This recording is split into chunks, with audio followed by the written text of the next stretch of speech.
بسم الله الرحمن الرحيم. الحمد لله رب العالمين، والصلاة والسلام على نبينا محمد وعلى آله وأصحابه أطهارين.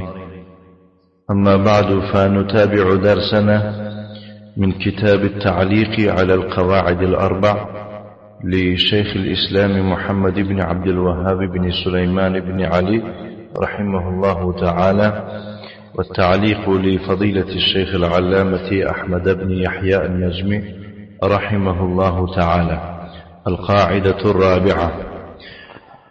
موضوع درس امروزه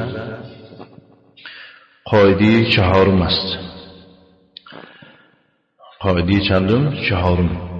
شیخ الاسلام محمد بن عبد الوهاب بن سليمان بن علي الله رحمتش کنه میفرماید ان مشركي زماننا أغلظ شركا من الأولين،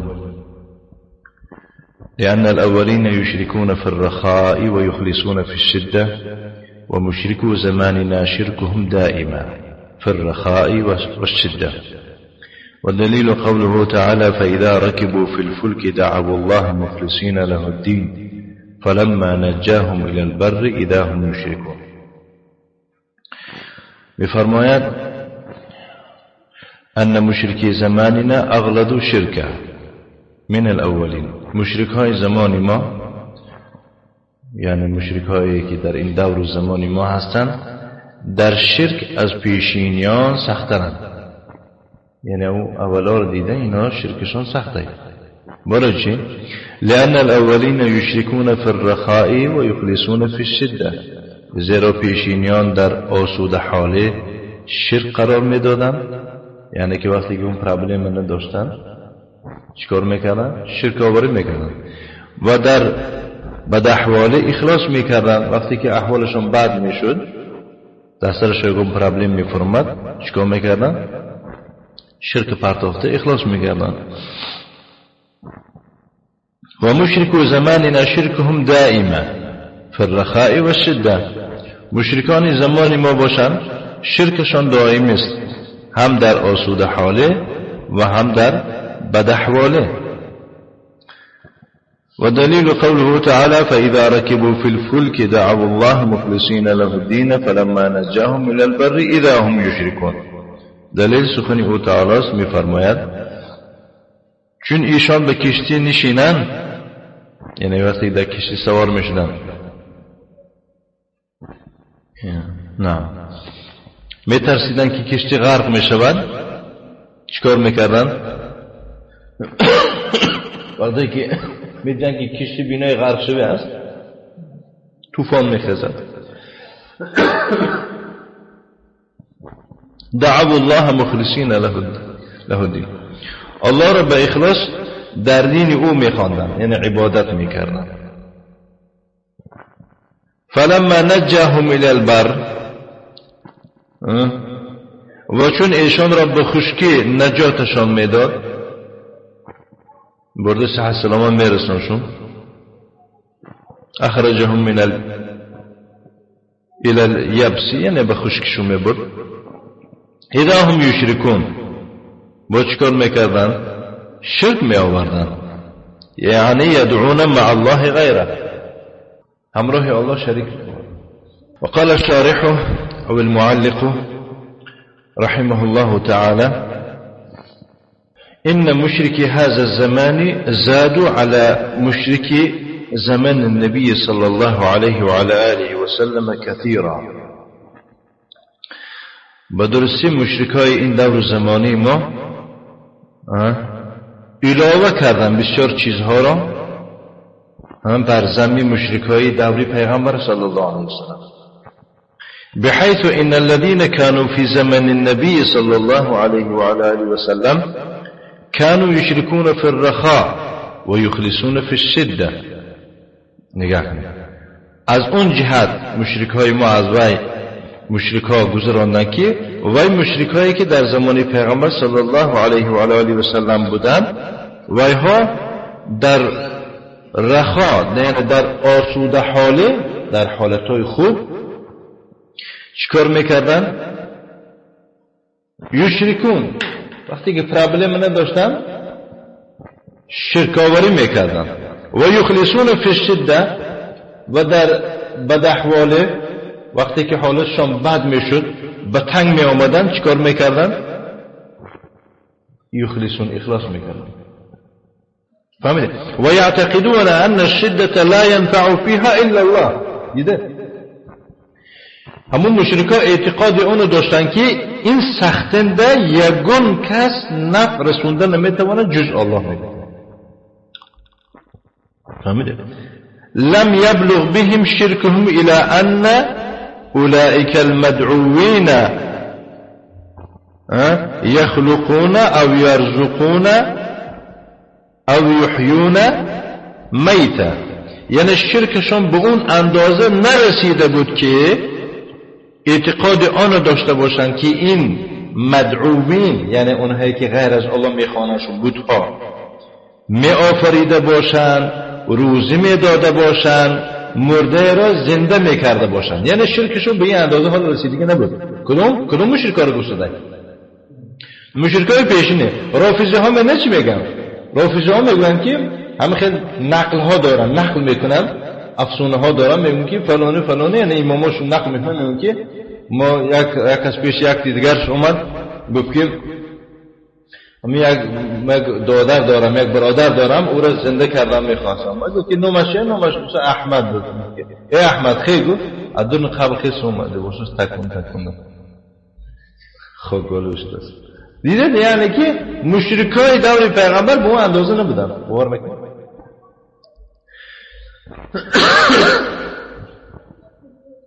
رافضی ها که اهم مشرکای جهان گذراندگان. و اذا نظرت فيما هو مدون في هذا الزمن، اگر تو نظر اندازی در اون حادثه هایی که در این دور زمان دیوان کرده شده، کتاب نوشتن و مقاله ها نوشتن من قبل المشرکین، یا از طرف این مشرکا از صوفی و رافضی سرکرده نگاه کنی، فانك ترى العجائب، تو از حال ویها، از عبادت های ویها چیزای عجیب تماشا میکنی اگر نظر اندازی. شیخ خودشون میفرماند که ولقد قرأت فی کتاب یسمى نفس الرحمن، من واقعا یک کتاب را خواندم به نام نفس الرحمن که گفته شده است. اینا شیخ احمد ابن یحیی النجمی گفته شده است، الله رحمتش کنه. اوتی به من الیمن، این کتاب از کجا آوردن؟ از یمن آوردن. قال فیه صاحب کتاب در کتاب چی گفته است؟ گفته است که این رجلا ضاف عبدالقادر الجیلانی، در اون کتاب نقل کرده است یک انسان مهمانی آمده است به نزد عبدالقادر جیلانی. اینجا که گیکی نداره عرفا برای من جیلانی اصلا گیلانی میشه. یک کس مهمانه آمده است به خانه عبدالقادر گیلانی و کان عبدالقادر غائبا، عبدالقادر اون وقت گوجه پریده رفته بود است، غایب بود است، یعنی که در خانه نبود است. اون مهمونی که قبول کرده زنش قبول کرده. فأتى ملك الموت فقبض روح الضيف، ملك الموت آمده جانی همون مهمان قبضه کرده است، یعنی جانش گرفته. مهلتش که تمام شده، خیلی مهلت که انسان تمام شده در کجا که نباشه میگیرد و نمیگود که حال مهمانی رو تمام کند او با فال خوردن بعد خیزد، وقت ساعتش بود شده است گرفته. این نقل میکنم جانی مهمان میگیرد، صاحبی مهمان نیست، در سیر و گشت. فقال زوجة عبد القادر، بزنی عبدالقادر چی گفته است؟ گفته است که لقد اسأت الى عبد القادر، بازنش هم میدیده ملک الموت، تو در حق عبدالقادر کاری بد کردی. این که گفته شده است ملک الموت گفته، یعنی تو ناعدالتی کردی، نخواه مهمون عبدالقادر گیری. حیث قبلت روح ضیفی، که تو جانی مهمانش گرفتی و هو فی بیته، مهمان در خانه عبدالقادر. چو خیل مثلا زور رسید، چو خیل مثلا به احترامه این خیل. و کان ملک الموت قد جمع ارواحا فجعلها فی زنبیل هم میگوین، زنبیل هم میگوین، به فتح زا و به کسر زا میشود. زنبیل جمع زنابیل میشود. ملک الموت چیکار کرده بود؟ همه ارواح را جمع کرده بود و همشه در درون یک سبد کلان انداختگی بود. همون خیلی که او گریبیچینی میرن که همون باید کرزین کمی هم سبد کلان در درون اون سبد چی؟ همه ارواح را جمع کرده پدردونش پرتوخته عمره سودبوسکی که نوبت همین مهمان عبدالقادر رسیدگی و هم گرفت در درون چی پرتوخت؟ در درون همون کرزینکش پرتوخت. ثم عرض بها الى الله عز وجل. بعد از اون همه ارواح را گرفت پیش الله برآورد. فلما رجع عبدالقادر اخبرته زوجته بالحادث. وقتی که از سیر و گشت عبدالقادر به خانه برگشت، زنش او را خبر داد بالحادث، اون حادثه که روی داد. این مرده دیدی که مهمون توی گاب نگرفت، ملک الموت اون جونش گرفت تر نگاه نکرد. فذهب، از دهنی در گشت و رفت. ولحق ملک الموت، او را دریابش کرد. دیده نیست کرسی بلنده. ملک الموت دریاب کرد و هو يحمل الارواح في ذلك الزنبیل و حالا نرسید به دست و همین ارواح را در همین گویم سبد کلان برداشته رفته ایستاده است. ثم اعوذ بالله این تهمت بهتان بینه. ثم انه ضرب زنبیل ملک الموت فسقط من يد ملک الموت. بعد از اون یک شته زد، همون سبد ملک الموت را از دستی ملک الموت زنبیل چی شد؟ افتی. بعد آخه امی پیاله آخه چای زنده شده دنگلش همش میرزه که همش افتاد میره. فهمیدید؟ یعنی سبد افتید. فطارت الارواح الى اجسادها. همه ارواحا گریخته رفتن به جسدی خود در اومدن. شکری الله خلاص شدیم گفته. و عادوا كلهم احیاء. همش زنده شدن میگن. فهمیدید؟ فهمیدیتون؟ همش چی شدن؟ زنده شدن. همه صاحبای جسد زنده شدن. هذا الكلام قرأته في كتاب مطبوع قبل حوالي 40 سنة. شیخ میفرماید که این سخن من خواندم در کتابی طبع شدگی، تقریبا این کتاب طبع شده بود است 40 سال پیش. فهمیدید؟ 40 سال پیش مردم در چه خرافات بوده نه؟ و ما زلت اذکر اسمه نفس الرحمن. حالا میگود نام همین کتاب در یادم هست. فهمیدید؟ نامش چی بوده است؟ نفس الرحمن. فانظر الى هذه الرعونه. نگاه کنید میگو به این سبک فکری و به این کوتاه اندیشگی. رعونت گفته چی میگو؟ سبک فکر و کوتاه احمقی. زبون عادی بیم. و ماذا بلغ الیه حال الخرافيين القبوريين الذين يعظمون اناسا حتى یجعلوهم آلهه. نگاه کنید میگو به کدوم اندازه، به چه اندازه رسیده است حال این خرافات پرست و قبر پرست ها که مردم را چنان تعظیم می‌دارند، بزرگ می‌دانند، حتی ویها را همچون معبودان قرار دادند. زنده کردن و میراندن آخه از دستی کی می‌بیاد؟ جز از دستی الله حق سبحانه و تعالی. و یدعون ذلك باخبار مکذوبه كهذا الخبر.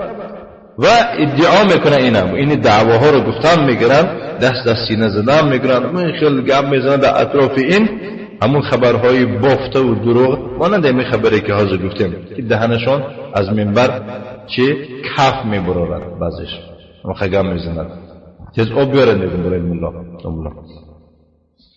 خب و اذکر انه جاء الینا و جلس عندنا رجلان من الشمال. من به خاطرم هست میگود شیخ، برای ما آمد و نشستند دو مرد از شمال، مردم سیاه‌پوست. احدهم اسمه علی بن الشیخ عثمان زیاد، یکی از اونها نامش چه بوده است؟ علی بن شیخ عثمان زیاد بوده. و هذا درسنا عليه في اللغة، ما در لغت در نزد او خواندیم شیخ.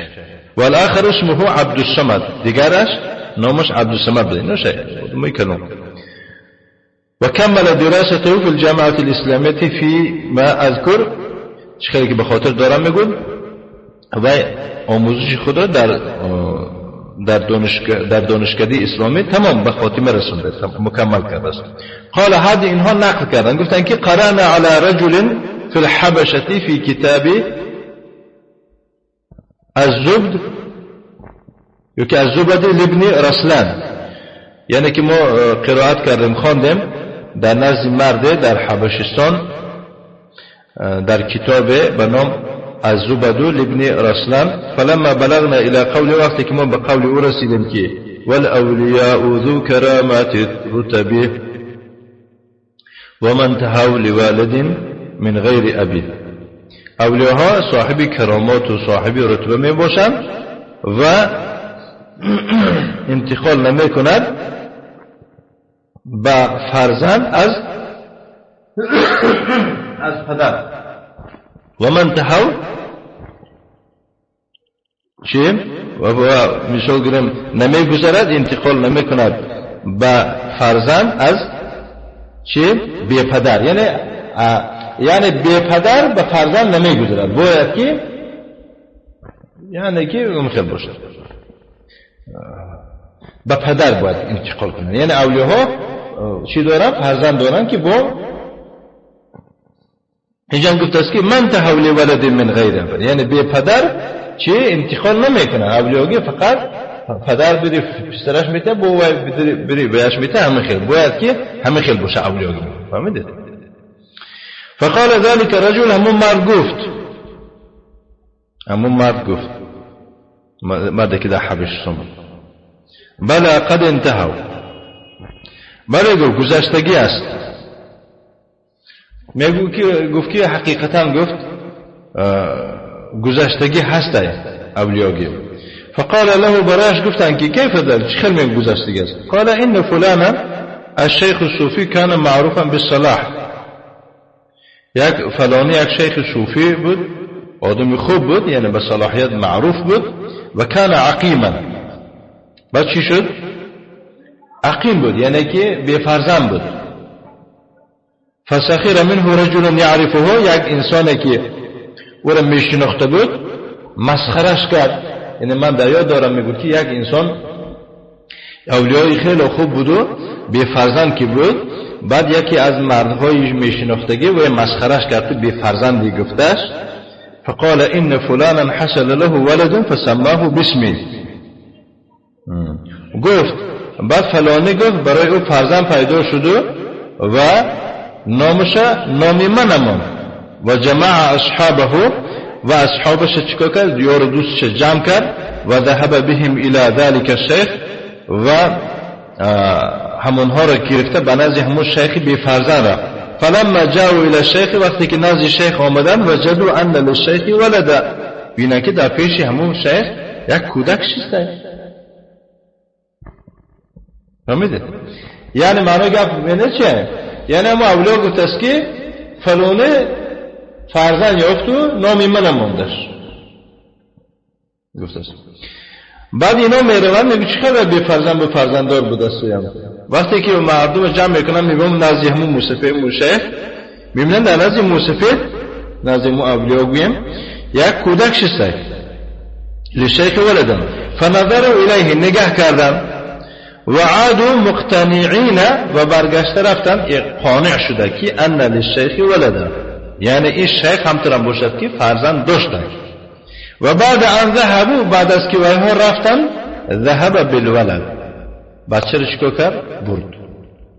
یعنی کدوم وقتی که اینا با فرزند در کار شود دیگر بیزن و بیچه پیدا میکنه. یعنی فهمیده؟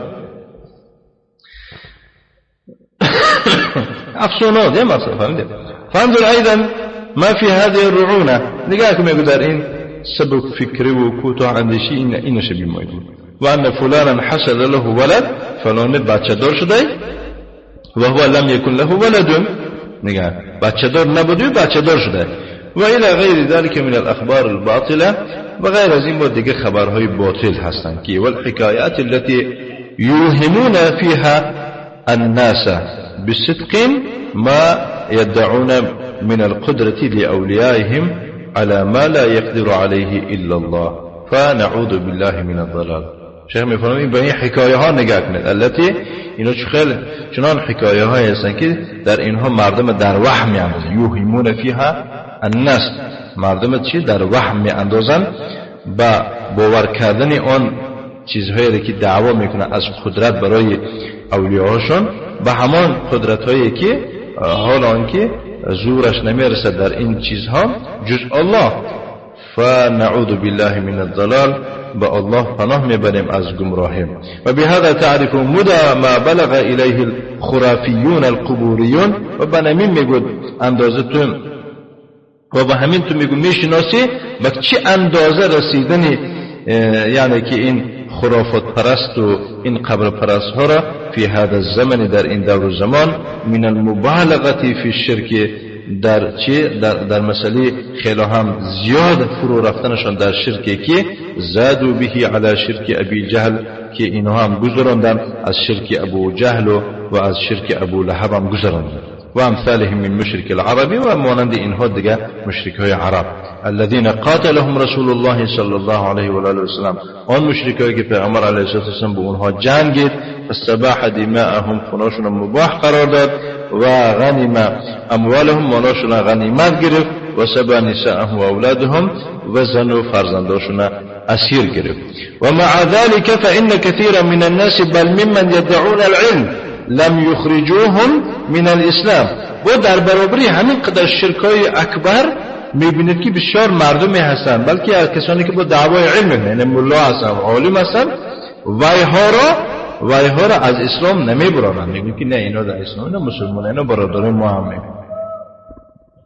ولم يحكموا عليهم بالكفر و اونها حکم کفر حکم هم نمیبرانند قرار نمیبرانند مع ان الله سبحانه وتعالى يقول لنبيه صلى الله عليه وآله وسلم بوجود انك الله سبحانه وتعالى بپیغمبر خود چنین میفرماید که ولقد اوحي اليك وإلى الذين من قبلك لئن أشركت ليحبطن عملك ولتكونن من الخاسرين واقعا به تو وحی فرستانیده شد قسمیات و به کسانی که قبل از تو بودن لئن اشرکت اگر شرک آوری کنی اگر در عملت یک شرک قرار بدی البته عملهات ویران خواهد شد ولتكونن من الخاسرین و البته از زمره زیان بینندگان خواهی شد یعنی پیغمبر این خیلی گفته است و اینا باشن پروا ندارن فالشرك الاکبر یهدم الاسلام و یبطله شرک اکبر اسلام ویران میکند و باطلش میکند یعنی بدون او مانند نبودنش است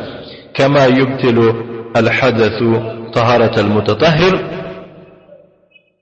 چنانه که حدث میگو طهارت داره چیکار میکند ویران میکند و بالله التوفیق الله خودش توفیق عطا بخشیده باشد و صلی الله وسلم على نبينا محمد وعلى آله وصحبه والحمد لله رب العالمين وصلى الله وسلم على نبينا محمد وعلى آله وأصحابه وسلم تسليما مزيدا وجزاكم الله خيرا كثيرا وبارك الله فيكم وهمين تمام شد قاعدي أربعة شيء تعليقاش أزوني شیخ علامه احمد بن یحیی النجمی الله رحمتش کرده باشد هم معلقه و هم کرا و هم صاحب متن